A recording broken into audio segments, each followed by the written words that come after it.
আল্লাহ বলছেন, হে ঈমানদার, যদি মাথা থেকে পা পর্যন্ত আমার নিয়ামতগুলো একটা একটা একটা একটা করে মূল্য লেখিস, মূল্য তো দিতে পারবি না, লিখেও শেষ করতে পারবি না। তোকে আমি এত নিয়ামত দিলাম, তারপরেও আমার নিয়ামতের বডিটা নিয়ে তুই দুনিয়া নামে জায়গাতে ফাঁসিয়ে দিলি, আর আমার ঘরটাকে অনাবাদ রেখে দিয়ে পাগলের মতো ঘুরছিস। মনে হচ্ছে আমি আল্লাহ যেন তোর কিছু উপকার করি নাই। দুনিয়া তোকে কেড়ে নিল আমার কাছ থেকে। মা গাররাকা বিরব্বিকাল কারীম, কে তোমাকে ডুবিয়ে দিল? তোমার রবের কাছ থেকে তোমাকে কে সরালো? হে মানুষ, তুমি একবার দেখো, আল্লাযী, জুতা আছে পায়ে, পিটিয়ে সোজা করে দেবো। বস বস।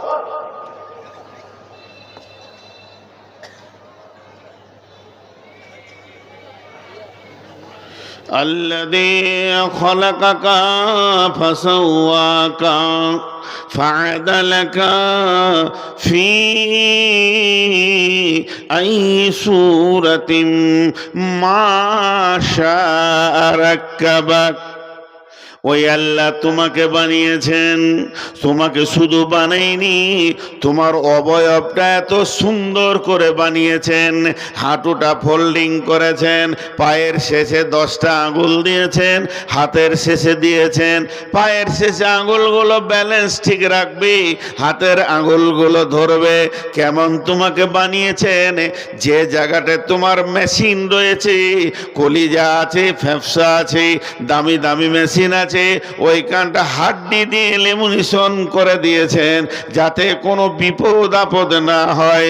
ফাদালাক ফি আই সূরাতিম মা শাআ রাক্কাবাক, তোমার চোখে দিয়েছে, চোখে তারা দিয়েছে, তারাতে মণি দিয়েছে, চোখের পাতা দিয়েছে, ভুরু দিয়েছে।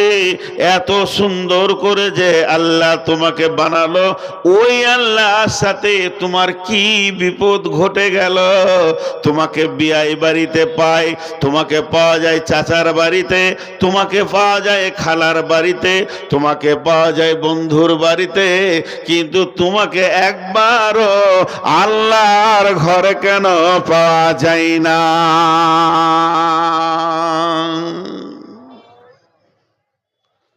তোমাকে আমি সব জায়গায় পাই, খালি পাই না আল্লাহর ঘরে। তোদের পায়ে ধরছি, বাপ বস। যে কটা দাঁড়িয়ে আছিস তোদের পায়ে ধরছি। তুই তো তালবিলি মলবি মনে হচ্ছে। তুই যে মসজিদে যাবি ইমাম জালি ছেড়ে দিবি গোটা এলাকাতে। তো আল্লাহ যেন মলবি না করে বাপ। তুই সে সমাজের ইমাম হবি, সমাজকে খেয়ে নিবি তুই। এই বস। কথাটা দেখেন যুক্তিসঙ্গত, এইটাই পর্যন্ত রাখেন। আর একটা সৃষ্টির কথা বলবো। ওই খালি চেয়ারটা এখানে দাও তো, আমাকে একটা কোরআন শরীফ দাও। আমি তো হাফেজ নাই, কখনো কখনো দেখি। এইখানে তো, হ্যাঁ একটা কোরআন শরীফ দাও, দিলেই হলো। একটু ধ্যান দেন, আমি প্রথমে বলেছি ধ্যান দিলে আপনারা বুঝতে পারবেন। আর একটা সৃষ্টির কথা আবার বলবো, কিন্তু এখন মাঝে একটা ছোট্ট কথা বলি। হিসাব, হিসাব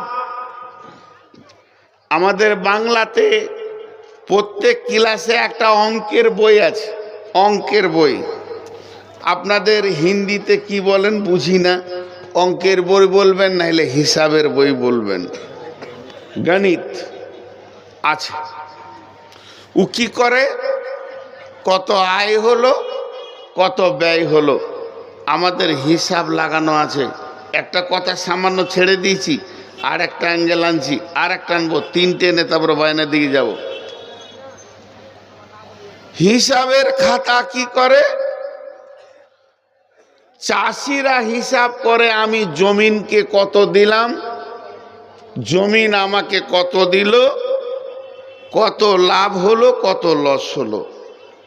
একটা দোকানদার হিসাব করে, আমি আমার দোকানে ক লাখ টাকার মাল ভরলাম, সারা বছর ওই মাল কটা ঘুরতে ঘুরতে ক লাখ টাকার এখন আছে, ও আমাকে কত দিয়েছে খাত পানি। মাদ্রাসা একটা আপনারা চালাচ্ছেন, ওর একটা হিসাব আছে, সারা বছরে 20 লাখ না 50 লাখ ঢুকলো, কত ব্যয় হলো, কত লাভ হলো। লাভ বলতে কটা ছেলে ফারেক হলো, কটা ছেলে শিখলো, আলিফ শিখলো, এর একটা হিসাব আছে। আজকের জালসার একটা হিসাব শুরু হয়েছে। যেদিন থেকে সূচনা হয়েছে জালসা, বক্তা লেখ, এই কর ওই কর, একদিকে টাকা আসছে, একদিকে টাকা ব্যয় হচ্ছে। কালকে সকালে কিংবা পরশু দিন হিসাব পেয়ে যাবেন, আয় ব্যয় করে কত টিকলো। সব জায়গায় হিসাব আছে। আপনি ভাবিয়েন না এই হিসাবের ব্যাপারে আল্লাহ মুখ খুলেননি। 1400 বছর আগে কোরআনে হিসাব এসেছে ফারাইজ। বাপ মরবে, তুই কতটা নিবি, বেটা কতটা নিবে, বেটি কতটা নিবে, স্বামী কতটা নিবে, মা মরবে, স্বামী কতটা নেবে, বেটি কতটা নেবে, বেটা কতটা নেবে। তাহলে হিসাবের খুব গুরুত্ব আছে। আল্লাহ বলছেন, ইন্না ইলাইনা ইয়াবাহুম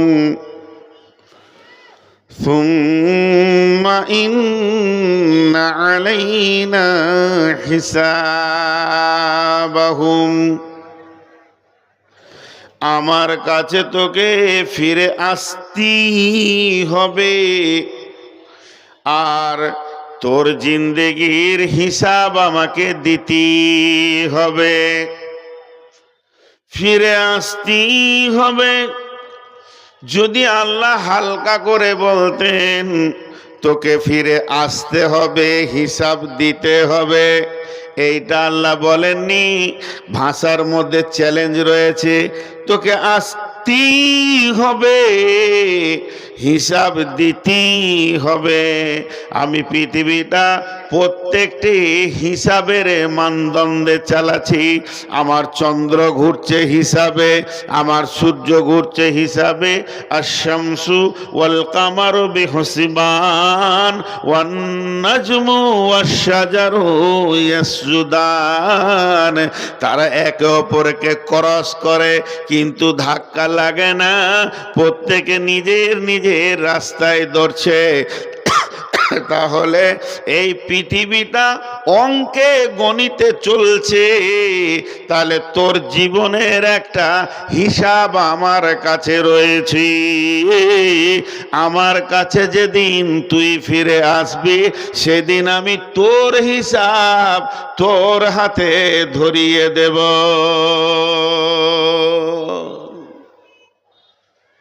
হিসাব চলছে, হিসাব আছে। আল্লাহ বলছে কি রকম হিসাব জানিস? আমার মিসালটা শুনেন। অল্ট্রাসোনোগ্রাফি, যে রুগীগুলো খুব কষ্ট পায় ওদেরকে মেশিন দিয়ে ইসিজি বলে। ইসিজি মানে হচ্ছে অল্ট্রাসোনোগ্রাফি করে গোটা বডিতে। কেমন করে করে আপনারা দেখেছেন না দেখেছেন তা আমি বলছি, শুনেলেন। এরকম রেডিওর মতো একটা বড় মেশিন আছে, ওর ভিতরে গোল করে ফিতের মতো কাগজ ভরা আছে, আর আপনাকে লম্বা করে শুইয়ে দেবে, হাতে এমনি করে চিমটে দেবে, পায়ে চিমটে দেবে, আর হাতে পায়ে গোটা বডিতে তার দেবে, দিয়ে ডাক্তার একটা মেশিন কিনে এরকম করে বলাবে। আর টিভিতে কলিজা ফ্যাপসা ভিতরে যা আছে সব কিলকিল কিলকিল করে দেখে যাবে। এই দিকে কিডনিতে, এখানে নিচে পেশাবের জায়গা সব ঘুরাবে। আর ওই যে মেশিনটা রাখা আছে কাগজের ফিতের মতো আছে, ও তখন চালু হয়ে যাবে। আর ওর একটা কলম আছে, এরম এরম করবে, এরম এরম করবে, এরম করবে, লম্বা করে চলতে যাবে, কড়কড় কড়কড় কড়কড় কড়কড়। ডাক্তার যতক্ষণ করবে ততক্ষণ করবে, লম্বা একটা ফিতে বার হয়ে যাবে, যে ফিতেটাকে গুটিয়ে আপনার হাতে ধরে দেবে, বলে এইটাই আপনার রিপোর্ট। কলজে ফ্যাপসা হার্টের রিপোর্ট। তার মানে কলম চলছে। আল্লাহ তাবারাক ওয়া তাআলা বলছেন, ফি আই সূরাতিন মা শাআ রাক্কাবাক। কাল্লা বাল তুকাযযিবুনা বিদ্দীন ওয়া ইন্না আলাইকুম লাহাফিদিন। তোরা এত আওয়ারা হয়ে গেলি, চলার তোদের এত আওয়ারাগিরি শুরু হয়ে গেছে। মুসলমানের হাত পা চলা ওঠা বসা দেখে মনে হচ্ছে আল্লাহও নাই, আখেরাতও নাই। এগুলো গল্প, মিথ্যা। হিন্দুদের যেমন রামায়ণ মহাভারত, এগুলো গল্প, মিথ্যা। ওই রকম মুসলমানের চলাফেরা দেখলে মনে হচ্ছে আওয়ারা, এদের আল্লাহও নাই, আখেরাতও নাই। ওটাকে মিথ্যা বলা হচ্ছে। কবরের পর কিছুই হবে না, হাসরের ময়দান বলে কিছু নাই।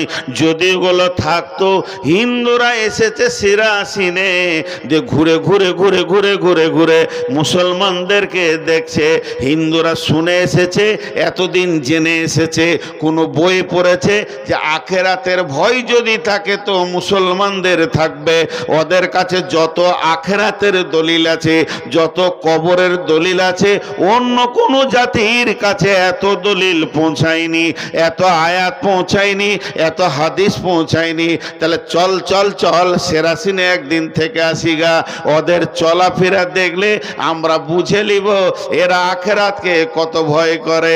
এবার সেরাসিনে এসে দেখছে সব আওয়ারা, নামাজ পড়ে না, মদের বোতল নিয়ে ঘুরে, চায়ের দোকানে সারাসারি মিথ্যা কথা, মুখের ভিতরে খিস্তি। তার মানে এদের চলনের ভিতরে আখেরাতের কিঞ্চিত পরিমাণ আছে বলে মনে হচ্ছে না।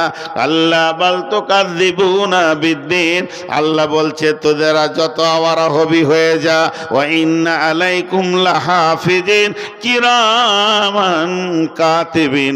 তোরা আমার অধীনস্থে বাস করছিস, আমার বর্ডারে তোরা বাইরে যেতে পারবি না, তোরা আমার হেফাজতের মধ্যে আছিস। আর আমি তোদের পেছনে সম্মানীয় লিখককে লাগিয়ে দিয়েছি, ওই মেশিন চালু আছে।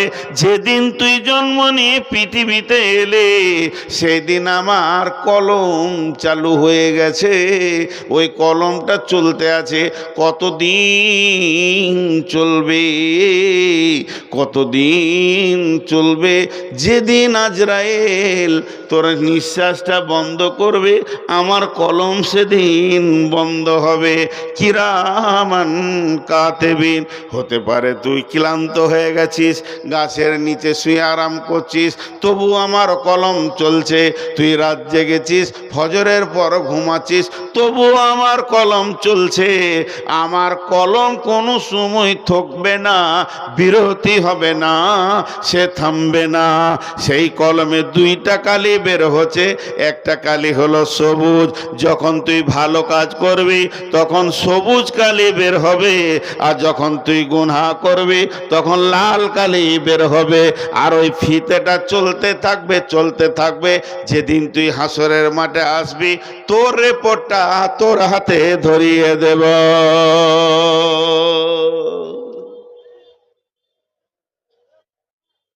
আজকে ফেব্রুয়ারির 4 তারিখ। 4 তারিখে আপনারা সেরাসিনের ময়দানে বসে আছেন 2,500 লোক। আল্লাহর কলমে সবুজ কালি বেরিয়েছে, এরা কালাম পাক শুনছে, এরা কালাম পাক শুনছে। 1 সেকেন্ড হলো, 2 সেকেন্ড হলো। একই টাইমে মেলাতে লড়কি নিয়ে ঘুরছে, বেটি ছেলে নিয়ে, ওর লাল কালি বের হয়েছে। আরে লুচ্চা, তোর কানে কি মাইকের শব্দ পড়ছে না? কোরআন বিলি হয়ে গেল রে, রসুলের হাদিস লুট হয়ে গেল রে। মানুষ শোনার জন্য বসে আছে, আর তুই বেগানা মেয়ের সঙ্গে, বেগানা পুরুষের সঙ্গে এখনো জিলাপির দোকানে দাঁড়িয়ে আছিস। লাল কালি বের হচ্ছে। একই টাইমে দুইটা রেজাল্ট চলছে। এর জন্য আল্লাহ বলছেন পা খুব সাবধানে ফেলো। আজকে আমি একটা ছেলেকে আমার কাছে এলো, বলে মামা কিছু বলেন। আমার দুটো জিনিস বলে যাচ্ছি, দুটো জিনিস বলে যাচ্ছি, আর আপনারাও শুনেলেন ওই দুটো জিনিস। ছোট্ট করে ওসিয়ত, পৃথিবীতে সব কিছু চেঞ্জ করা যায়, ইতিহাস চেঞ্জ করা যায় না। ইতিহাস চেঞ্জ করার মতো ক্ষমতা কারো নেই। মানুষ মরে, ইতিহাস মরে না। ইতিহাস তারিখ মরে না। একটাই জিনিস জীবিত থাকে, তার নাম হচ্ছে তারিখ। আর পৃথিবীতে মুছে দেওয়ার জন্য অনেক জিনিস আছে, এই লেখাগুলো মুছে দেওয়া হবে, ছিঁড়ে ফেলে দেওয়া হবে, ইতিহাস মুছা যাবে না। অতএব তুমি পা ফেলো খুব হিসাব করে, পা ফেলো হিসাব করে। জি, আপনাদেরকে আল্লাহ হিসাব দেখাচ্ছেন একটা, সেটা কি রকম? বিসমিল্লাহির রহমানির রহিম। ইয়াসালুনাকা আনিস সাআতি আইয়ানা মুরসাহা ফীমা আনতা মিন যিকরাহা ইলা রাব্বিকা মুনতাহাহা কাআন্নাহুম ইয়াওমা ইয়ারাউনাহা লাম ইয়ালবাসু ইল্লা আশিয়াতান আও দুহাহা।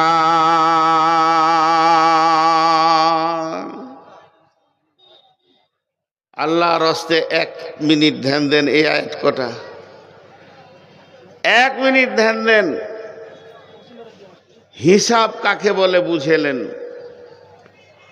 হিসাব কাকে বলে বুঝেলেন? 1 মিনিট ধ্যান দেন। আল্লাহ বলছেন, হে পৃথিবীর মানুষ, ইয়াসালুনাকা আনিস সাআতি আইয়ানা মুরসাহা, নবী হে, তোমাকে ওরা প্রশ্ন করেছে কিয়ামত কখন হবে। ফীমা আনতা মিন যিকরাহা, হে নবী, এ ব্যাপারে তোমার কি জানা আছে? ইলা রাব্বিকা মুনতাহাহা, এই কিয়ামত কবে হবে এই ব্যাপারটা তোমার রবের কাছে সংরক্ষণ রয়েছে। অতএব তুমি কিছুই বলতে পারবে না। তবে যারা জিজ্ঞেস করছে ওই লোকদেরকে বলে দাও, সিরাসিনের লোকদেরকে বলে দাও, ঝাড়খণ্ডের লোকদেরকে বলে দাও, বাঙালের লোককে বলো, বর্ধমানের লোককে বলো, যেদিন তোমাকে কিয়ামতের মাঠে দাঁড় করানো হবে আর আমার আল্লাহ বলবে, বান্দা তুমি এলে, কতদিনের রাস্তা এলে, একবার তুমি হিসাবটা দাও। তো ওই বান্দা আল্লাহকে বলবে, কান্নাহুম ইয়াওমা ইয়ারাউনাহা লাম ইয়ালবাসু ইল্লা আশিয়াতান আও দুহাহা।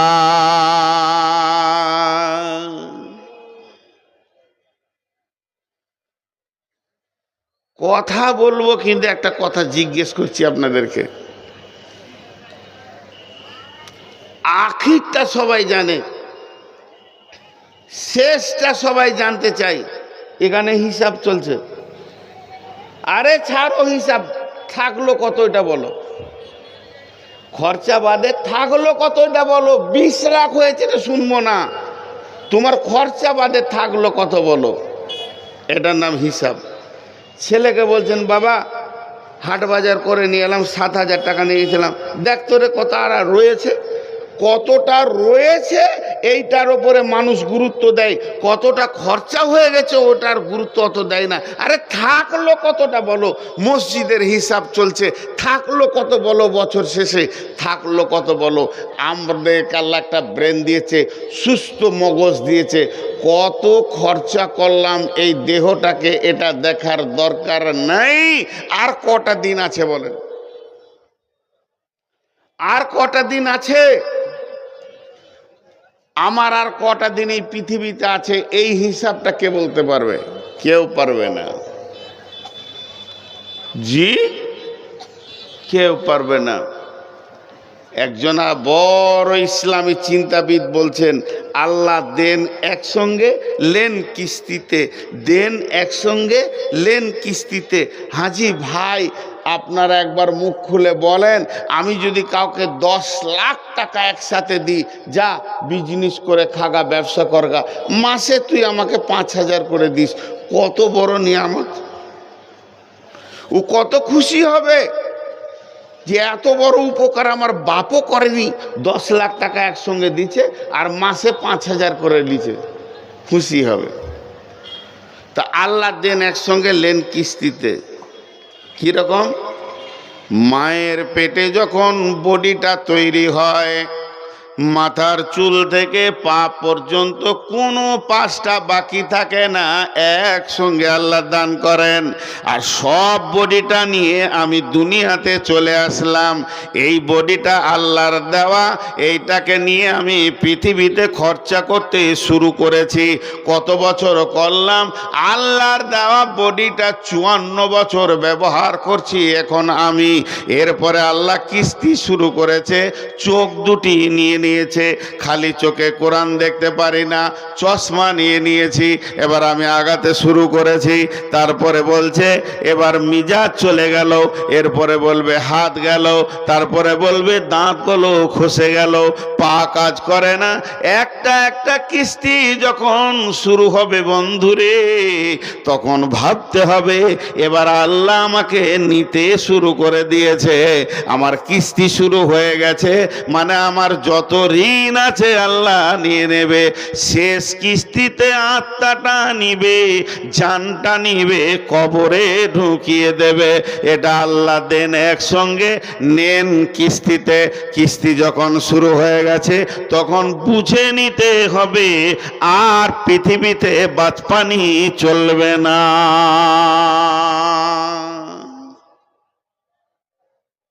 আর চলবে না। সেরাসিনের লোক আমাকে জিজ্ঞেস করছে, কোথা থেকে এলেন জি? আমার বাড়ি সেরাসিন থেকে 600 কিলোমিটার রাস্তা, 200 নাহলে 190। তো আজকে 600 কিলোমিটার গাড়ি চেপেছি। কাটিহারে জালসা ছিল আমার, কাটিহার শোকাসন ইসলামপুর। রাতে নেমে রাতে এদিকে বাড়ি গেছি। বাড়ি গিয়ে বাড়িতে বসিনি, কাগজপাতি নিয়ে বুলকে গেছি। বুলকে যে 1টা বাজছে, তারপরে ঘরে এসে জোহরাসর পড়েছি, 2টি ভাত নিয়ে আবার এসে এখানে হাজির হলাম। রাতে এই ফারাক্কার ব্রিজ দিয়ে পেরিয়ে গেছি, আবার ঘুরে আসলাম। আমাকে জিজ্ঞেস করছে, আপনি বাড়ি থেকে ডাইরেক্ট আসছেন? জি। রাস্তায় কোথাও দাঁড়িয়েছিলেন নাকি? একবারে চলে এলেন? তখন আমি হিসাব শুরু করে কেমন করে বলছি দেখেন, বলার ভঙ্গিটা তাকাবেন। কোথাও দাঁড়াইনি, একটা মসজিদে মাগরিব ইশাটা পড়লাম। খানিক দাঁড়িয়েছিলাম, একটা মসজিদে মাগরিব ইশাটা পড়লাম। আপনাদের কি মনে হচ্ছে 5 ঘন্টা? কি মনে হচ্ছে 5 ঘন্টা? 5 মিনিট।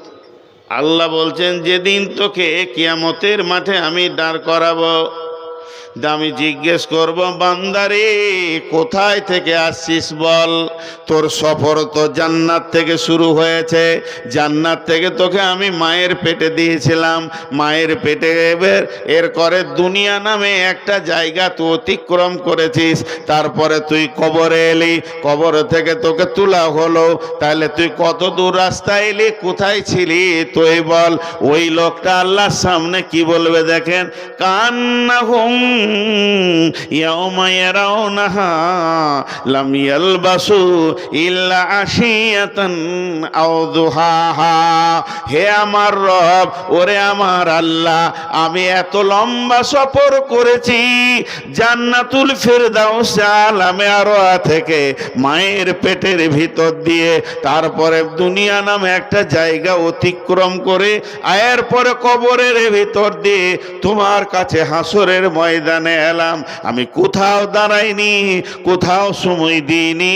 আমি একটু জায়গায় মনে হচ্ছে পরিষ্কার লয়, মনে হচ্ছে আমি দাঁড়িয়েছিলাম একটা সকাল কিংবা একটা সন্ধ্যা, ইল্লা আশিয়াতান আও যুহাহা। কে বলবে এই পৃথিবীতে যে 70 বছর বেঁচেছে, 100 বছর বেঁচেছে, যে লোকটা কোম্পানি ছিল, যার অধীনস্থে 300 ডাম্পার কাজ করেছে, যার অধীনস্থে পাহাড়ে 10টা ক্যাসার চলেছে, যে কয়েকশো কোটি টাকার মালিক ছিল, এলাকার জমি জায়গা পুকুর বাগান যে কিনেছে, যে মেয়েটা 70 বছর বেঁচেছে আর 70 বছরে 8টা ছেলেকে প্রসব করেছে, তার 8টা ছেলেকে প্রসবের কোঁত দিতে দিতে দিতে দিতে সে 8 বার মওতের মুখ দেখেছে, ওই মেয়েটি বলবে আমি সামান্য একটা সকাল বা একটা সন্ধ্যা কোনো জায়গায় দাঁড়িয়েছিলাম। আল্লাহ বলবে তোর হিসাব মিলছে না। 70 বছর কাটিয়েছিস সেরাসিরের মাটিতে হেঁটে হেঁটে হেঁটে হেঁটে, তুই মাতলামো করেছিস, ওই মাটি আমাকে দরখাস্ত করেছে, এই কাজও করেছে, ব্যভিচার করেছে। তুই 70 বছরটাকে একটা সকাল আর একটা সন্ধ্যা বলবি? নিজের জীবনের হিসাবকে ছেড়ে দিলি।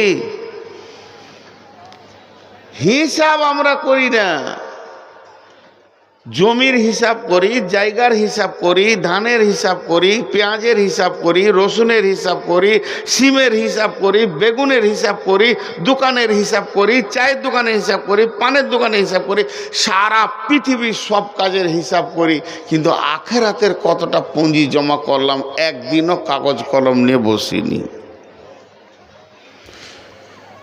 উদাস উদাস আওয়ারা, এ যেন সরকারি ষাঁড়, রাস্তায় ছাড়া আছে, যা মন তাই করবে, আওয়ারা। ভাইয়েরা আমার, আপনাদের সামনে একটা জিন্দেগির কথা তুলে ধরছি। লোকটির নাম হলো ফারুকে আজম, উমর ফারুক। এই লোকটি কত দামি, কত দামি। হযরতে উমর যে রাস্তায় হেঁটে যেতেন, ওই রাস্তায় শয়তান হাঁটত না। হযরতে উমর এই রাস্তায় হাঁটছে, শয়তান যদি দেখে নিয়েছে উমর আসতে, তো রাস্তা চেঞ্জ করে নিয়েছে। লোকটা কত দামি। হযরতে উমরের নাম উমর বিন খাত্তাব। আল্লাহর রাসূল উমরের নাম দিলেন ফারুক। ফারুক মানে হক আর বাতিলকে ফারাক করেছে, তাই হলো সে উমর ফারুক। লোকটা কত বড় দামি বন্ধুরে, ইনি হলেন মুসলিম জাহানের দ্বিতীয় খলিফা। একদিন উমর যখন খলিফা হয়ে গেছে, সে খলিফাতে পেয়ে গেছে, খলিফা হওয়ার পর সঙ্গী সাথীদেরকে নিয়ে মরুভূমির রাস্তাতে চলছে। চলতে চলতে নিজের বাচপানি কথা মনে পড়ে গেছে। নিজের বাচপানির কথা মনে পড়ে গিয়ে সাথীদেরকে শোনাচ্ছে, ও আমার সাথীরা শোনো, ও রসুলের উম্মতেরা শোনো, ও লাল গোলামেরা শোনো, এই ময়দান দিয়ে আজকে আমি খলিফা হিসেবে হাঁটছি, বাদশাহ হিসেবে হাঁটছি, আমি উটের ওপরে সওয়ার হয়ে যাচ্ছি। একদিন আমার আব্বা আমাকে উট কিনে দিয়ে এই ময়দানে দিয়েছিল, যা তুই উট চড়িয়ে এলিয়ে আসগা। আমি ওমার একটা উটের রাখাল ছিলাম, এই ময়দানে উট চড়াতে এসেছিলাম। তাহলে একদিনকার ঘটনা শোনো। আমাকে প্রচণ্ড রোদ লেগেছে, আর উট আমার ঘাস খেছে, ঘুরছে, চড়ছে। আমি আর গরমে থাকতে পারছি না। কোথা যাব? উটের পাছাতে গিয়ে বসেছি। হযরত উমর উটের পাছাতে গিয়ে বসেছে, আর উট বড় বড় বড় বড় করে ওর মাথায় হেগে দিয়ে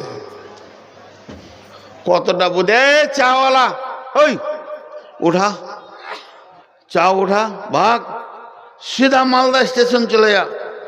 এই চাওয়ালা ভাগ, ওই চাওয়ালা ভাগ, আবার ওখানে দোকান বানাচ্ছ, ফের ওখানে দোকান বানাচ্ছে। ওর সাহস কত উঠে না,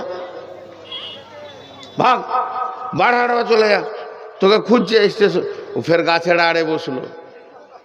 কত বড় বদমাশ ও, কয়েকটা লোককে, আবার ওটা মৌলবিও আছে, বাস ওটা মার্কেট করে দিলে। সুবহান আল্লাহ। এক মাতাল রাস্তায় হাঁটছে, বুঝছেন, টলছে। তাকে মৌলবি বলছে পড়ে যাবি বে, সোজা করে হাঁট। ও টলতে টলতে বলছে আমি পড়লে একা পড়বো, তুই পড়লে সমাজ পড়ে যাবে, তুই বেশি সোজা হাঁট, তুই যদি পড়ে যাস তো সমাজ পড়ে যাবে। মৌলবি যদি বেলাইনে যায় ওকে সোজা কে করে? আমার মতো বদমাস পৃথিবীতে আর নাই আর কি। হ্যাঁ, সুবহান আল্লাহ। এরাই আবার সমাজ চালাবে বলছে। আমি বললাম যে আমি রুগী হয়ে গেছি এখন। তো হজরতে উমারের মাথায় উটের গোবর, তো গোবরগুলো ফেলেছে, তাও তো চুলে লেগে আছে। বাড়ি গেছে, ওর বাপের নাম খাত্তাব, খাত্তাবের সামনে মাস, রোজার মাস চলে গেল। একটি মাসকে আমরা বিগত করে দিলাম, চলে গেল। ঈদুল ফিতর, ঈদের নামাজ আমরা পড়লাম, ঈদের নামাজটাও আমরা পড়লাম। তারপরে একটি মাস যে আমরা বাধা ছিলাম, আমরা সেখানে মুখে লাগান দিয়েছিলাম, জিহ্বায় লাগান দিয়েছিলাম, চোখে লাগান দিয়েছিলাম, এ টু জেড আমরা ভালো কাজ কর্ম করেছি। রমজান মাস যখনই পার হয়েছে, রমজান মাস যখনই পার হয়েছে, তখন যেরকম তেরকমে কুকুরের লাজ বেঁকা হয়ে থেকে গেছে। আপনাদের উমরাপুর এলাকায় রমজান মাস কিছুদিন হলো, রমজান মাস অতিক্রম করে আজকে আবার জলসা হচ্ছে আর ঈদুল ফিতর আমরা পালন করলাম। আর আপনাদের এই উমরাপুর গ্রামে এত নোংরা প্রাণী, এরা পরিবর্তন হতে পারলো না, এরা চেঞ্জ হতে পারলো না। এই জঘন্য প্রাণীটাকে কে পরিবর্তন করবে? আজকে দেখেন, কালকে বিয়ে হবে, আজকে ডিজে বাজাচ্ছে, কালকে থেকে বক্স বাজাচ্ছে, ঘুম হচ্ছে না। কালকে মসজিদে রাত ছিলাম, এত বক্স বাজাচ্ছে, এত ডিজে বাজাচ্ছে, এরা মনে হয় না যে এরা মুসলমানের বাচ্চা, মনে হয় না যে এরা মুসলমানের বাচ্চা, মনে হচ্ছে এরা পৃথিবীতেই থেকে যাবে, এরা মরবে না, এদের কাছে মালাকুল মাউত আসবে না, এরকম তারা মনে ভাবে। বন্ধু, কখন আপনি সচেতন হবেন? কখন আপনি পরিবর্তন হবেন? কিভাবে আপনি পরিবর্তন হবেন? একটি মাস, রোজার মাসটা পাওয়ার পরে আপনি পরিবর্তন হলেন না, তারপরে আপনি কিভাবে চেঞ্জ হবেন? আর আল্লাহ আলাম, আল্লাহ ভালো জানে। বন্ধু, একবার হলেও মৃত্যুকে বলে আপনি স্মরণ করবেন, একদিন পৃথিবী ছেড়ে চলে যেতে হবে।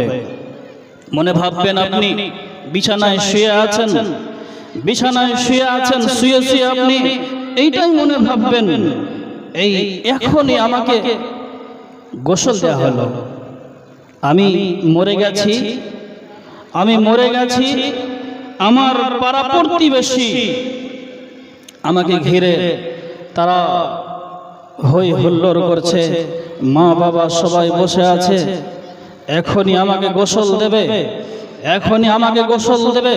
গোসল দিয়ে দেওয়ার পর এই কাফনে আমাকে মুড়ে দিল, কাফনে মুড়ে দেওয়ার পর আমাকে এই মাত্র খাটে চাপালো, আর এই খাটে চাপিয়ে আমাকে নিয়ে যাওয়া হচ্ছে চারজন পাঁচজন মিলে কাঁধে করে আমাকে নিয়ে যাচ্ছে কবরস্থান পর্যন্ত। এই তো মৌলভী সাহেব রেডি হয়ে গেছে, জানাজা পড়াবে, মৌলভী সাহেব রেডি হয়ে গেছে, জানাজা পড়াবে। জানাজা পড়ানোর পর এই আমাকে কবরে শোয়াচ্ছে। এই কথা আপনি মনে ভাববেন, এই কথা আপনার দিমাগে খাটাবেন, ইনশাআল্লাহ আপনি পরিবর্তন হবেন। এই ভয় এতটুকু আপনাদের ভিতরে নেই, এই ভয়টুকু আপনার ভিতরে নেই। আমরা সবাই আল্লাহকে বলে ভুলে গেছি, সবাই আল্লাহকে বলে ভুলে গেছি, অথচ আল্লাহ রাব্বুল আলামিন তিনি কোরআনের ভিতরে বলছেন, বিসমিল্লাহির রহমানির রহিম,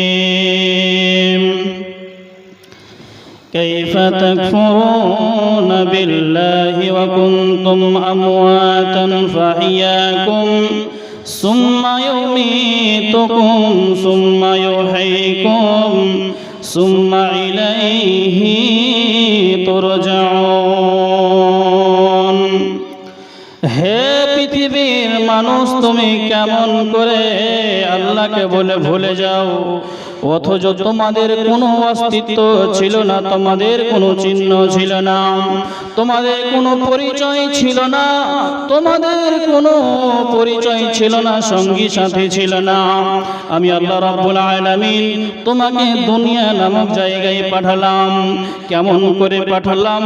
ডাইরেক্ট আসমান থেকে ফেলে দিই নাই, ডাইরেক্ট আমি তোমাকে মাটির ভিতর থেকে উঠাই নাই। তোমার আব্বা এবং তোমার মায়ের দুইজনের মিলনে শুক্রাণু এবং ডিম্বাণুকে এক জায়গায় করে দিয়ে আমি আল্লাহ রাব্বুল আলামিন তোমার মতো একটা মানুষকে আমি বানালাম। তারপরে তুমি কেমন করে তুমি ভুলে যাও? তোমার হাড় হাড্ডিগুলো ছিল না, মাংসর টুকরো একটা পরিণত ছিলে।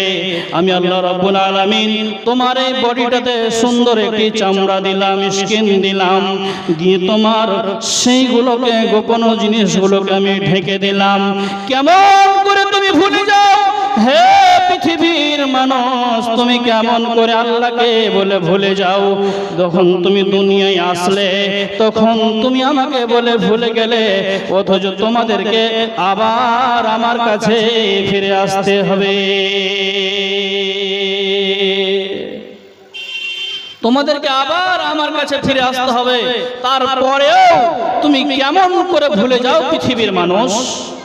বন্ধুরে আমার, আমি আল্লাহর কাছে ফিরে যাব কোনো ট্রেনে চেপে নয়, কোনো বাসে চেপে নয়, আমি হেঁটে যাব না, আমাকে 4-5 জন মিলে কাঁধে করে নিয়ে যাবে। আর কাঁধে করে নিয়ে যাওয়ার পর তারা আমাকে রেখে দিয়ে আসবে। আমার মৃত্যু ঘটবে, আমি মরে যাব, পৃথিবী ছেড়ে চলে যাব, পৃথিবী ছেড়ে আমি চলে যাব, আমি মরে যাব, পৃথিবী ছেড়ে চলে যাব। অতএব পৃথিবীর মানুষ রে, তুমি কেমন করে আল্লাহকে বলে ভুলে যাও? কেমন করে তুমি আল্লাহকে বলে ভুলে যাও? অথচ আল্লাহ রাব্বুল আলামিন রূহের জগতে আমাদেরকে ক্লাস করিয়ে নিয়ে আল্লাহ রাব্বুল আলামিন তিনি বলেছিলেন, আলাস্তু বিরাব্বিকুম, আমি কি তোমাদের রব নয়? আমি কি তোমাদের সৃষ্টিকর্তা নয়? আমি কি তোমাদের পালনকর্তা নয়? আমি কি তোমাদের আল্লাহ নয়? আমরা এক বাক্যে বলেছিলাম, ক্বালু বালা, জি হ্যাঁ, আপনি হলেন আমাদের রব, আপনি হলেন আমাদের আল্লাহ। যে আল্লাহকে আল্লাহ বলে স্বীকার করে আসলাম, সে আল্লাহকেই পৃথিবীতে ভুলে গেলাম। বন্ধু, কিসের মায়ায় পড়ে, কিসের মহব্বতে পড়ে? তো সামান্য আমি আমার ধন সম্পত্তির মহব্বতে পড়ে আমি আল্লাহকে বলেই ভুলে গেলাম। আল্লাহ রাব্বুল আলামিন আবার কোরআনের ভিতরে বলছেন, বিসমিল্লাহির রহমানির রহিম। আল্লাহ সুবহানাহু ওয়া তাআলা তিনি বলছেন, হে ঈমানদারগণ, হে বিশ্বাসীরা, তোমরা যারা আমার উপরে ঈমান এনেছো, তোমরা যারা বিশ্বাস স্থাপন করেছো, তোমরা খবরদার তোমাদের সন্তান সন্ততি, তোমাদের ধন সম্পদ পেয়ে তুমি আল্লাহর শরণ থেকে মুখটাকে ফিরিয়ে নিও না।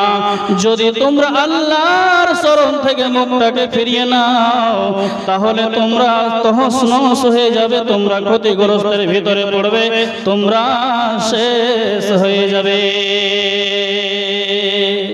তাহলে দুনিয়ার মহব্বতে পড়ে, সন্তান সন্ততির মহব্বতে পড়ে আমি আল্লাহকে বলেই ভুলে গেলাম, নামাজকে বলে ভুলে গেলাম, মৃত্যুকে বলে ভুলে গেলাম, আমাকে একদিন মরতে হবে, এই বিষয়টা আমাদের ভিতরে নেই। অথচ আল্লাহ রাব্বুল আলামিনের নবী খলিফাতুল মুসলিমিন হযরত ওমরের কাঁধে হাত দিয়ে আল্লাহর নবী তিনি বলছেন, ওমর রে, তুমি পৃথিবীতে জীবন যাপন কেমন করে কাটাবে? তুমি এরকম জীবন যাপন কাটাবে, অপরিচিতর মতো হয়ে জীবন যাপন কাটাবে, অপরিচিত অবস্থায় এমন তুমি জীবন যাপন কাটাবে ওমর, যেমন বন্ধুরে যেমন একটা উদাহরণস্বরূপ, দুনিয়ায় আপনি মাঠে কাজ করতে গেছেন, কাজ করে আপনার শরীরে ক্লান্তি ভাব এসেছে, ওই ক্লান্তি ভাব দূর করার জন্য কোনো গাছের তলায় একটা আশ্রয় নিলেন। আশ্রয় নেওয়ার পর আপনার যখন বিশ্রাম নেওয়া হয়ে গেল, আপনি আবার আপনার বাড়িতে চলে গেলেন। অতএব বন্ধুরে আমার, দুনিয়ায় আপনি এইভাবেই জীবন যাপনটাকে কাটাবেন। মনে হবে আপনি দুনিয়াতে মেহমানগিরি করতে এসেছেন, এ দুনিয়ায় মেহমান অবস্থায় এসেছেন, এ দুনিয়া আপনার জন্য নয়। দুনিয়ায় মেহমানের মতো হয়ে জীবন যাপন কাটাবে তুমি। আরো একটা হাদিস আছে যে আল্লাহ রাসূল বলছেন, তোমরা যখন সন্ধ্যায় অবস্থান করবে, তোমরা যখন সন্ধ্যায় অবস্থান করবে, তখন তোমরা আগামীকাল সন্ধ্যায় অবস্থান করবে, আগামীকাল সকাল পর্যন্ত বেঁচে থাকবে, এর আশা করিও না। যখন তুমি সকালে অবস্থান করবে, সন্ধ্যা পর্যন্ত বেঁচে থাকবে, এর আশাটাও করিও না। কখন যে তুমি চলে যাবে, কখন যে তুমি মরে যাবে, কখন এই দুনিয়া ছেড়ে চলে যাবে, কেউ বলতে পারবে না। পৃথিবীর কেউ বলতে পারবে না কখন পৃথিবী ছেড়ে তুমি চলে যাবে। বন্ধু, পৃথিবীতে বাঁচার, মৃত্যুর হাত থেকে বাঁচার জন্য যদি কোনো সুযোগ সুবিধা, যদি কোনো পথ পন্থা থাকতো, তাহলে আমার নবী তথা সারা বিশ্বের নবী, নবী মুহাম্মদ রাসূলুল্লাহ সাল্লাল্লাহু আলাইহি ওয়াসাল্লাম, তিনি পৃথিবী ছেড়ে কখনো চলে যেতেন না। যদি বাঁচার রাস্তা পথ থাকতো, তাহলে আমার নবী তথা সারা বিশ্বের নবী, নবী মুহাম্মদ রাসূলুল্লাহ সাল্লাল্লাহু আলাইহি ওয়াসাল্লাম এই পৃথিবীতে আজও তিনি থাকতেন। অতএব পৃথিবীতে এরকম কোনো অসুখ, কোনো ডাক্তার, কোনো ইঞ্জিনিয়ার, কোনো প্রফেসর নেই যে পৃথিবী ছেড়ে চলে যাবে না। আপনার আমেরিকার কিছু বৈজ্ঞানিক মিলে তারা বলেছিলেন, মানুষ যে মরে যায় তো মানুষের ভিতর থেকে আত্মাটা কিভাবে বের হয়, এই বিষয়টাকে দেখা যাক। তার জন্য তারা একটা কাঁচের ঘর নির্মাণ করলো, কাঁচের ঘর বানালো। একজন মানুষ মৃত্যু হবে, বয়স্ক মানুষ, এই মুহূর্তখানে তাকে কাঁচের ঘরের ভিতরে ভরে দিল। ভরে দেওয়ার পর চতুর সাইডে বৈজ্ঞানিকগুলো তারা দেখছে কিভাবে মানুষের ভিতর থেকে আত্মাটা বের হয়ে আজকে দেখা যাবে, কিভাবে মানুষটি মারা যায় আজকে দেখা যাবে। তো সেই জায়গাতে এমন ভাবে বোম ব্লাস্টের মতন একটি বিশাল আকারে ব্লাস্ট হয়ে গেল, ওই জায়গাটা অন্ধকারে ছেয়ে গেল। হঠাৎ করে দেখছেন কাঁচের বাক্স ভেঙে গিয়ে মানুষটি দুনিয়া ছেড়ে চলে গেছে, দুনিয়া ছেড়ে চলে গেছে। সেই জায়গাতে সেই বৈজ্ঞানিকগুলো সাথে সাথে সেখানে কোরআনকে আবার রিসার্চ করার পর তারা সেখানে সাথে সাথে কালেমা পড়ে তারা মুসলমান হয়ে গেছিল। বন্ধু, তাহলে মৃত্যু মানুষের ভিতর থেকে আত্মাটা কিভাবে বের হয় এটা কেউ বলতে পারবে না। আল্লাহ রাব্বুল আলামিন তিনি এই কথাটা কোরআনের ভিতরে তিনি বলছেন যে মানুষের মৃত্যু দুই রকম ভাবে হয়। মানুষের মৃত্যু দুই রকম ভাবে হয়। একটা মানুষ এক রকমই পাবে, দ্বিতীয় রকমটা সে পাবে না। এক রকমই পাবে, সে দ্বিতীয়টা পাবে না। যে যেটা পাবে সে সেটাই। কিরকম করে? কোন একটা নেককার মানুষ, পরহেজগার মানুষ তার কাছে এসে সালাম দেবে, ফেরেশতা সালাম দেবে, ডাক দেওয়া হবে, আল্লাহর বান্দা তুমি চলে এসো। চলে আসবে যারা পাপী, যারা গুনাহগার, যারা পাপী, যারা গুনাহগার, যারা বদমাইশ, বেনামাজি, সুদখোর, এদের কাছে যখন আসবে তখন খবিশ বলে ডাক দেবে। তাদের শরীরের ভিতরে এভাবে তাদের হাড়গুলোকে গুঁড়া গুঁড়া করে দেওয়া হবে। তাদের পুরো শরীরের হাড়গুলো গুঁড়া গুঁড়া হয়ে যাবে। যেমন করে কুশোরকে আঁখগুলোকে মেশিনের এক দিক দিয়ে ভরলে অন্য দিক দিয়ে বেরিয়ে গেলে সে আঁখের আর কোনো শক্তি, কোনো ক্ষমতা দাঁড় করিয়ে রাখবেন থাকতে পারবে না, সে পড়ে যাবে। সেই মানুষটার ভিতরে পাপী গুনাহগার বান্দার হাড়গুলোকে মুচড়ে শেষ করে দেবে। বন্ধুরে আমার, আম্মা জান আয়েশা সিদ্দিকা রাদিয়াল্লাহু তাআলা আনহা তিনি বলছেন, যখন কোনো মানুষ পাপী, যখন কোনো মানুষ মারা যেত, যদি কোনো মানুষ কষ্টে, খুবই কষ্টে মারা যেত, আমি মনে ভাবতাম এই লোকটা অত্যন্ত পাপী, এই লোকটা অত্যন্ত গুনাহগার, অত্যন্ত পাপী। কিন্তু যেদিন আল্লাহ রাসূল সাল্লাল্লাহু আলাইহি ওয়াসাল্লাম শেষ বিদায় হজ করে আসলেন, আসার পর আল্লাহ রাসূল সাল্লাল্লাহু আলাইহি ওয়াসাল্লামকে তার পুরো শরীরে জ্বর চলে এলো, পুরো শরীরে জ্বর চলে এলো। জ্বর আসা অবস্থায় আল্লাহ রাসূল বাড়ি আসলেন, জ্বর কমে যায় না, জ্বর ধীরে ধীরে বৃদ্ধি পায়, জ্বর ধীরে ধীরে বৃদ্ধি পায়। এমন অবস্থা হলো আল্লাহ রাসূল কোনো সময় বেহুশ, কোনো সময় হুঁশ ফিরেছে। এই মতো অবস্থায় ছোট একটি পিয়ালাতে পানি নিয়ে আল্লাহ রাসূল সাল্লাল্লাহু আলাইহি ওয়াসাল্লামের মুখটা মুছিয়ে দিয়ে আল্লাহ রাব্বুল আলামিনের নবী বলেন, আল্লাহুম্মা বিরাফিকিল আলা, হে আল্লাহ আমি তোমার কাছে যেতে চাই, হে আল্লাহ তুমি আমাকে তোমার কাছে ডেকে নাও। কোন সময় আল্লাহ রাসূল এই দোয়াটা করছেন, কোন সময় এইভাবে দোয়াটা করছেন, হে আল্লাহ তুমি আমাকে মওতের সাকার থেকে, ভয়ানক মওত থেকে তুমি আমাকে রক্ষা করো, ভয়ানক মওতের হাত থেকে তুমি রক্ষা করো। বন্ধু, আল্লাহ রাসূল সাল্লাল্লাহু আলাইহি ওয়াসাল্লাম, আল্লাহ রাসূল সাল্লাল্লাহু আলাইহি ওয়াসাল্লাম যেই সময়তে মৃত্যুবরণ করছেন, আম্মা জান আয়েশা সিদ্দিকা রাদিয়াল্লাহু তাআলা আনহার জাঘে মাথা দিয়ে আছেন। এই মতো অবস্থায় আল্লাহ রাসূল সাল্লাল্লাহু আলাইহি ওয়াসাল্লাম তিনি বলছেন, আয়েশা আমার মৃত্যুর যন্ত্রণা সম্পর্কে তুমি শুনবে, আমার মৃত্যুর যন্ত্রণা সম্পর্কে তুমি শুনবে।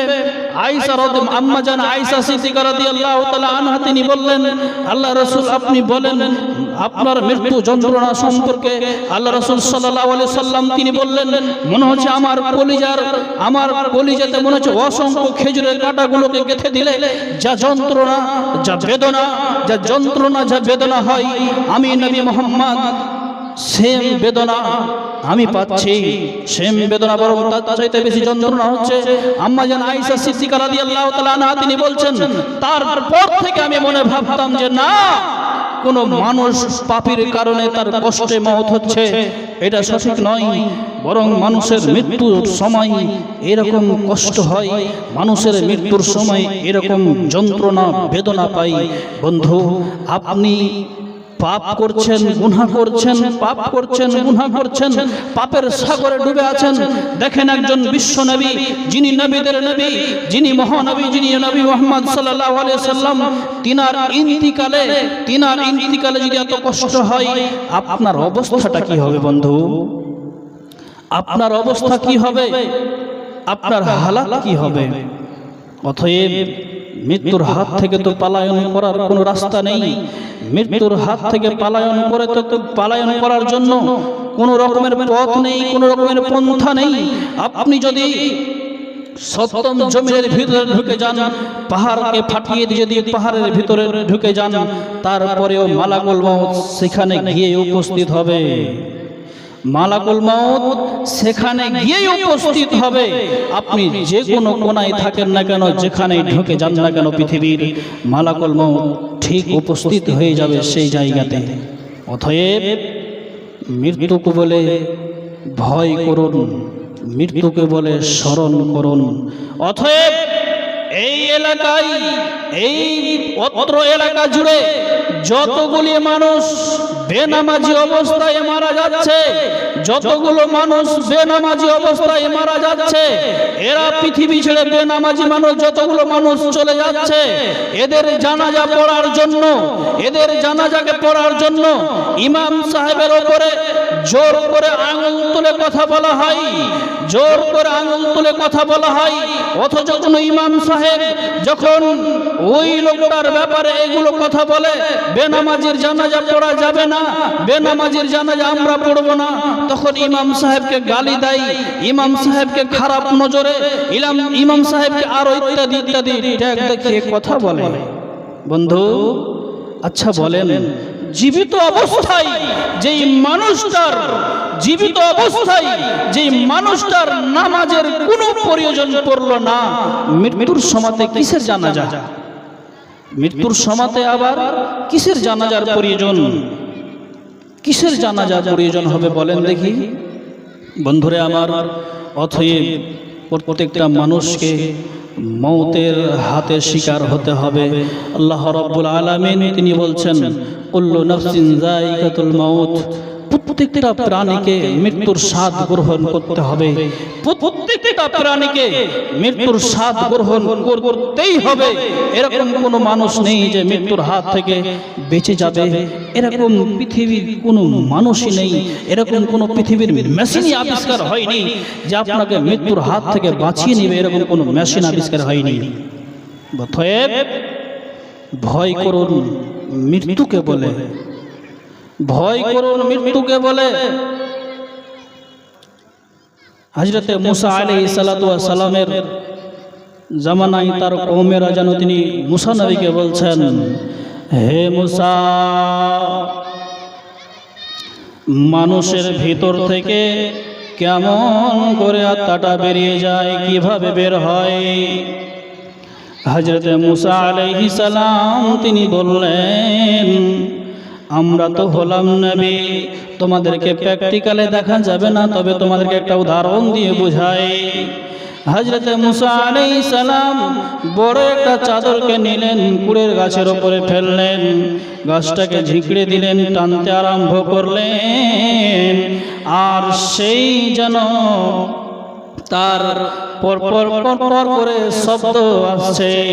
সঙ্গে সাথীরাকে জিজ্ঞাসা করলেন, কোনো শব্দ পাওয়া যায়? বন্ধুরে আমার, সেই বিকট শব্দ বলছে মানুষের ভিতর থেকে যখন আত্মাটাকে বের করা হয়, সিমকে মানুষের ভিতর থেকে এইভাবে আত্মাটাকে বের করে নেওয়া হয়। বানি ইসরায়েলের জামানায়, এটা সহিহ হাদিস কি জয়ীফ জানা নাই, তবে বানি ইসরায়েলের জামানায় বোঝানোর জন্য আপনাকে একটা কথা বলি। বানি ইসরায়েলের জামানায় কিছু লোক ফজরের পরে বলল, চলো যাই কবরস্থানে এগিয়ে যায়, সেখানে আল্লাহর কাছে দোয়া করব, কবর থেকে কোনো মানুষ যেন জীবিত হয়ে উঠে যায়। আল্লাহর কাছে দোয়া করা হলো। বন্ধুরা আমার, আগেই বলছি, এটা বোঝানোর জন্য আপনাকে বলছি। জয়ীফ কি সহিহ এটা বলা যাবে না, তবে আপনাকে বোঝানোর জন্য বলছি বন্ধুরে আমার। অতএব তারা গিয়ে দোয়া করলো। দোয়া করার পর কবর থেকে মাথা চাড়া দিয়ে একজন লোক উঠলো। উঠার পর বলছে, কেন তোমরা আল্লাহর কাছে আমার জন্য দোয়া করলে? এরা তখন বলছে, বন্ধুরে বলো তো, তোমার মরাকে কতদিন হলো, তুমি মৃত্যুবরণ কতদিন হলো করেছো, তুমি বলো। বলছে, আমি প্রায় 200 বছর হয়ে গেল আমার মৃত্যুবরণ করা। যে সময় তুমি মারা গেছিলে ওই সময় কত যন্ত্রণা হয়েছিল, কত বেদনা হয়েছিল, তুমি বলো, কত যন্ত্রণা হয়েছিল তুমি বলো। এ তখন বলছে, ভাই রে, 200 বছরের যন্ত্রণা, 200 বছরের বেদনা আজ পর্যন্ত আমার পুরো শরীরের মধ্যে জ্বলজ্বল করে ঘুরছে। অতএব আল্লাহর কাছে দোয়া করে দাও যেন আমার বেদনাটা দূর হয়ে যায়, যেন আমার ব্যথাটা দূর হয়ে যায়। আল্লাহর কাছে দোয়া করে দাও যেন আমার এই যন্ত্রণা, যেন আমার এই বেদনাটি দূর হয়ে যায়। বন্ধু, তাহলে বুঝতে পারছেন মৃত্যুর সময় কত মানুষের কষ্ট হয়, মৃত্যুর সময় মানুষের কত যন্ত্রণা হয়, মৃত্যুর সময় মানুষের কত বেদনা হয়। বন্ধুরে আমার, একজন সাহাবী, বিখ্যাত একজন সাহাবী, তার নাম হলো হযরত সাদ রাদিয়াল্লাহু তাআলা আনহু। তার নাম হলো হযরত সাদ রাদিয়াল্লাহু তাআলা আনহু। যখন তিনি ইন্তিকাল করছেন, আল্লাহর নবী স্বয়ং তিনি বলছেন, ওরে আমার সাহাবীরা, আজকে কি শুনবে যাকে কবরে রাখলাম লোকটাকে? আল্লাহ রাব্বুল আলামিন এর ব্যাপারে তিনি কি বলেছেন তোমরা শুনবে। সাহাবীরা বললেন আল্লাহ রাসূল ভালো জানেন। আল্লাহ রাসূল সাল্লাল্লাহু আলাইহি ওয়াসাল্লামকে বললেন, আল্লাহ রাসূল সাল্লাল্লাহু আলাইহি ওয়াসাল্লাম বললেন, ওরে আমার সাহাবীরা তোমরা শোনো, ওরে আমার সাহাবীরা তোমরা শোনো, এই সাদের ইন্তিকালে আল্লাহ রাব্বুল আলামিন আরশ পর্যন্ত তরতর করে কেঁপেছিল।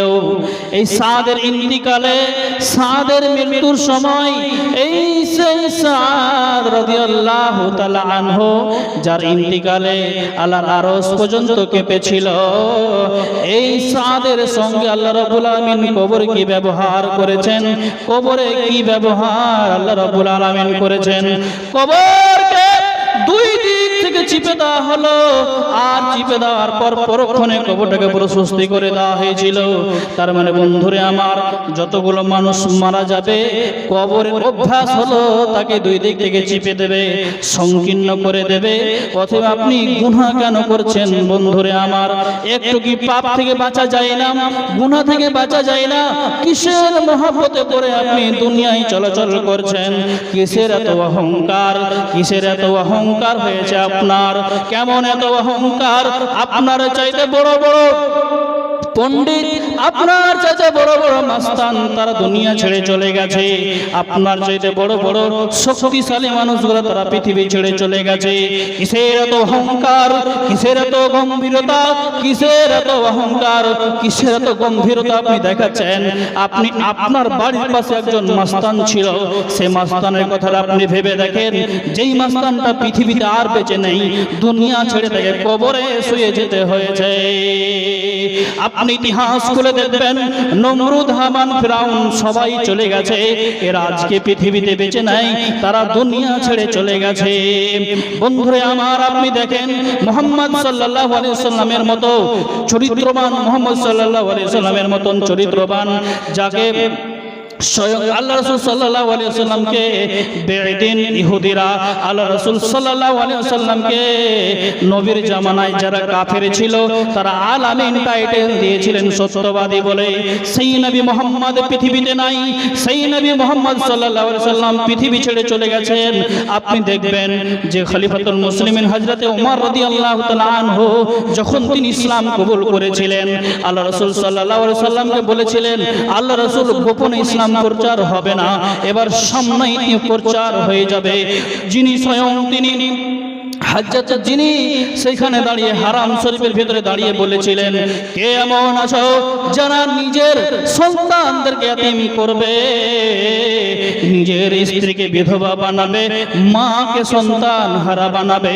কে এমন আছো চলে এসো, তবে হারাম শরীফের ভিতরে নয়, হারাম শরীফের বাইরে চলো। আজকে দ্বীন ইসলাম প্রকাশ হয়ে যাবে, ডাইরেক্ট প্রকাশ হবে।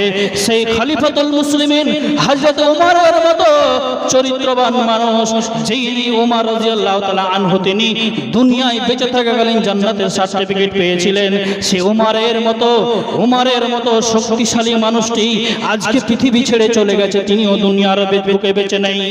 তাহলে আপনিও থাকবেন না, আমিও থাকবো না। পৃথিবী ছেড়ে একদিন চলে যেতে হবে, পৃথিবী ছেড়ে একদিন চলে যেতে হবে। কিসের এত অহংকার? আপনাকে তো সামান্য শুকরানো থেকে যেই নোংরা পানিটা বের হলে মানুষের ফরজ গোসল হয়ে যায়, ফরজ গোসল না করলে নামাজ হবে না। যে বীর্যটা বের হতে গেলে ফরজ গোসল না করলে নামাজ হবে না।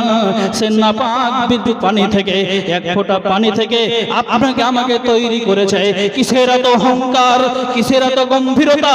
যেই সামান্য এক ফোঁটা পানি দিয়ে আমাকে তৈরি করেছেন, কিসের এত অহংকার? আমি তো নাপাক থেকে তৈরি হয়েছি, সামান্য মাটির দেহ মাটিতে আবার মিশে যাবে। অন্ধকার কবরে আমাকে রেখে দিয়ে চলে আসবে, কবরে আমাকে ভরে দিয়ে চলে আসবে।